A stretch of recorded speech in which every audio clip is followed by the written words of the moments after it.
So you just created your brokerage account with Robinhood using my link in the description. You hear a lot of hype about a new crypto or a new Tesla strategy. And so you throw a bunch of money in there, hoping for it to 10x. Next thing you know, the stock continues to plummet or the crypto continues to plummet and you lose all of your money. Here are a few things you should know before you get into stock options or the stock market. One of the biggest things I would suggest is to only invest what you're willing to lose. That means if your account completely blows and you lose all of your money, you should be completely fine to live your normal life. Do not bet your rent money or take out a loan to try and make money with the stock market. A good rule of thumb is the 5 to 10% rule. So if you have an account that's worth $1,000 worth of capital, try to only invest 10% of that, which 10% of 1,000 is just going to be $100. And I know that might seem kind of crazy. How am I going to make money with only $100 to risk? But there are plenty of different strategies that I will go over in future videos describing how you're able to make money with small account plays. Next thing to think about when looking into the stock market is that you create your own risk. And that is a beautiful thing with stock options. Whenever you're figuring out which contract you want to create, whether you're buying options or selling them, you are able to see right then and there how much you could lose and how much you could gain. So it's up to you to determine what risk is worth it. Another great thing to always remember is to invest in stocks that you believe in. Not some stock that you just found online that seems pretty popular. Take a moment and do some research about the stock. Go back into the history of the stock, see how it's performed in the past. One of the best ways that I've made money with the stock market is just looking at a stock's earnings. And every quarter, a stock will submit their earnings. And what this just means is the company reveals their expected profit for the quarter, which each quarter is 3 months. And then it shows the expected profit and then the actual profit. And usually, if the actual profit is higher than the expected profit, then the company stock will shoot up for the next few days. However, on the flip side, if the stock does not hit its expected profit and it's actually below, then the stock will likely continue to go down and financial advisors will reevaluate the stock and say, okay, maybe instead of it being worth $20 right now, it should be worth only $15. And then the stock price will usually go down to that new level of support where it might stay, fluctuate, but usually its average is around that new point. So watching earnings is a great way for you to gauge how a stock is doing. Another great tool is just to practice. There's no shame in it. I understand the need to want to immediately jump into it and make some money. I was the same way. I didn't want to do any online practice or funded simulated accounts because to me, that's not how I would learn best. I thought the only way I'll actually get a grasp on this is if I use my own real money, which probably wasn't the smartest idea. I did end up losing a lot of money towards the start. I mentioned earlier about the 5 to 10% rule. I did not pay attention to that whatsoever. And I ended up losing a lot of money. But it's okay because I've learned from it now. And so the best thing I would say is just to practice. There's a great website that I'll link down below called Investopedia. And it's a trading simulator. I've talked about it in my other video. You get $100,000 for your funded account. You can trade options, or if you just prefer to buy shares, that's totally an option as well. With this, you can actually create your own groups. So it's kind of cool. So me and a few buddies of mine get together and we're all in the same group or same game. So we're competing with each other week on weekend to see who can make the highest profits. There's kind of like a leaderboard so you can judge how you're doing against other people who are in the simulator.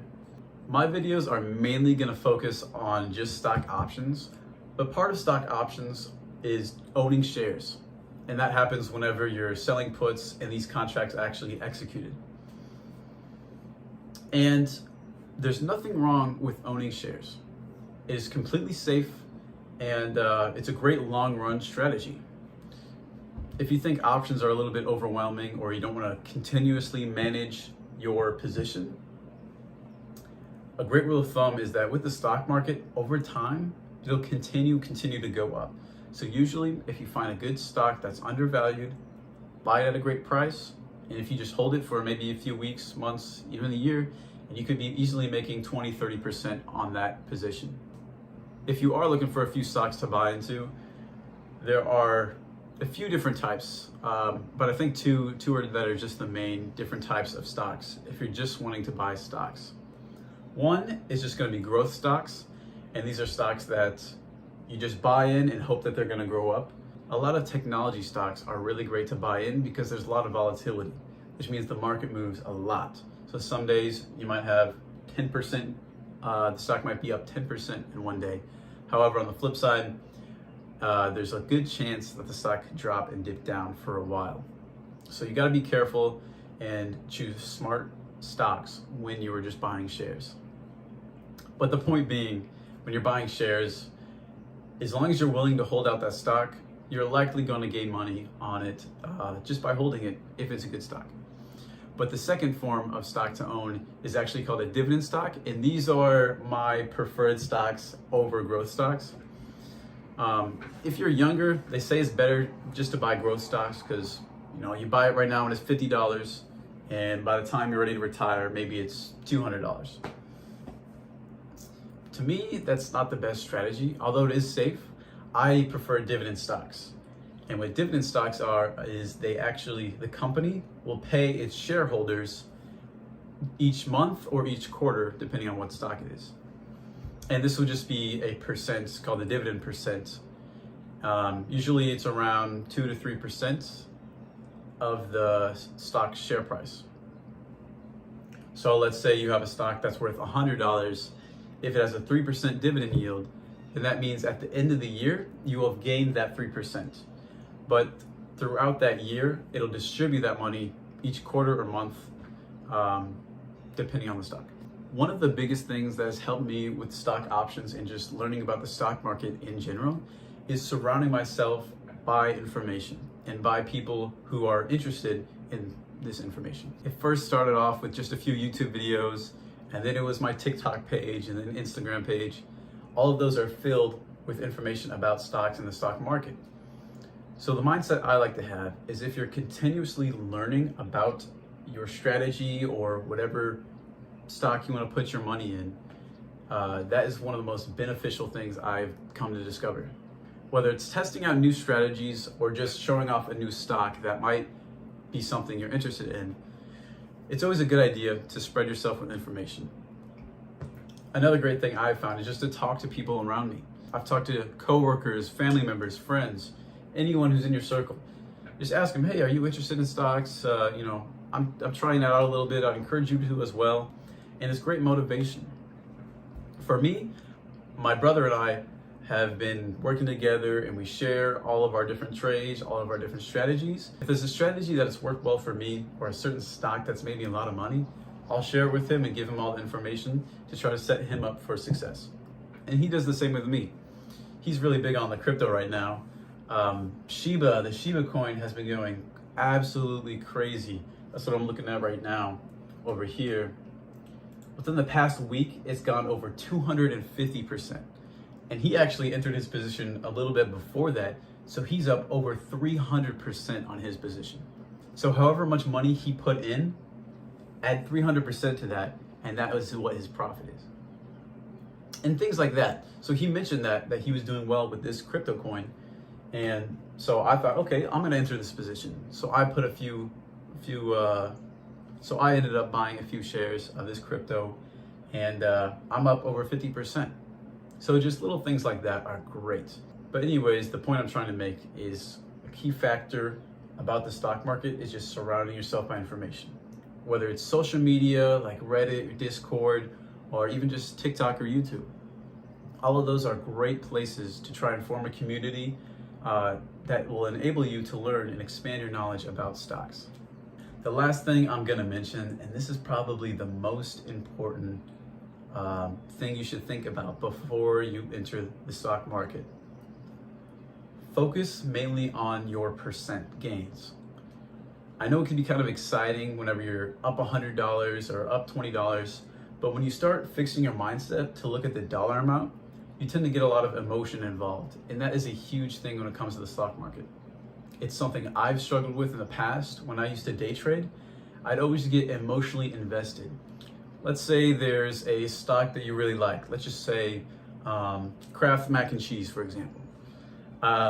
Actually, I don't think it's mac and cheese, but just Kraft, the stock Kraft, which they do make mac and cheese and a few other crackers or various different food items. Let's say you love those food items, and so you get emotionally invested in the stock. So you put a bunch of money in the stock just because you like it. Now, that is a good thing to do. It is good to find a stock you actually enjoy and like.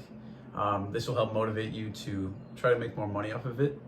However, if the stock is underperforming and you're just a really big fanboy of the stock, then chances are you might lose some money because your emotions are blindsiding you to the actual numbers going on with the stock. But the reason why you should mainly focus on the percent gain versus the dollar amount is because it's more consistent. And I mentioned this thing with the emotions. There have been times when I'm day trading and I would be up over 30% on a position, which that is a really good position. That is a really good percent mark. But the number amount would only be maybe $70. So in my mind, like, oh, that's only $70. You know, I want more. I want to at least get 100. So I just sit there and I keep holding and holding and watching my position. But what ends up happening is that position ends up losing money because I'm just chasing that dollar amount. One thing I'm doing with my own personal portfolio is just to try and earn 1% per week of the total capital in my portfolio. Now, I know that doesn't sound like a lot, but if you manage to work up to get 1% each week using these strategies that I will teach you, then your account will have gained over 50% by the end of the year. And that's what we're overall trying to gain. We're not trying to gain some crazy 200% gains every single day or every other month. All I'm trying to do is create consistent ways that you can earn money to safely grow your small portfolio. All right, that being said, after you make sure you manage your risk, checking the percents, surrounding yourself by good quality information, doing your own practice, doing your own research, you should be ready to enter the stock market. So stay tuned as I'm going to be posting some of my own strategies that I use very, very soon. Take care.